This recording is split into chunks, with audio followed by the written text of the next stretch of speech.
أهلا بيكم في خامس حلقة من بودكاست دقيقة تنقذ حياة. اتكلمنا في الحلقة اللي فاتت عن إمتى تتدخل وتقدم مساعدة وإمتى ما تتدخلش. والنهاردة هنتكلم عن شنطة الإسعافات الأولية اللي لازم تكون موجودة في كل بيت. وخليني أسألك سؤال بسيط. لو دلوقتي حد في البيت اتجرح أو وقع عليه زيت مغلي، هتعمل إيه؟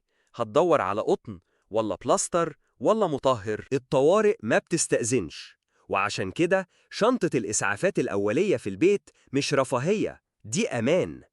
حسب دليل الهلال الأحمر المصري، شنطة الإسعافات في البيت لازم تحتوي على قفازات طبية ومطهر جروح وشاش معقم وقطن وبلاستر ومقص. دي أساسيات مش محتاجة تكلفة، بس بتفرق جدا.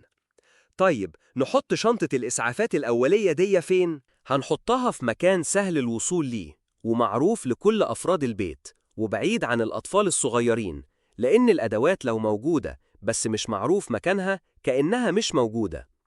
طيب ليه الجاهزية مهمة؟ لأن في الطوارئ كل دقيقة بتفرق.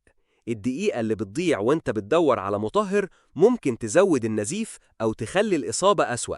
الجاهزية نص الإسعاف. وفي النهاية مش مطلوب منك تجهز مستشفى في البيت، لكن شنطة إسعافات أولية بسيطة ممكن تعمل فرق كبير في أول دقايق.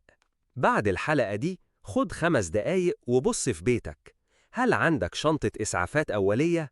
ولو عندك، هل هي كاملة؟ استنونا بكرة في حلقة جديدة، وما تنساش تشارك الحلقة يمكن توصل لحد محتاجها.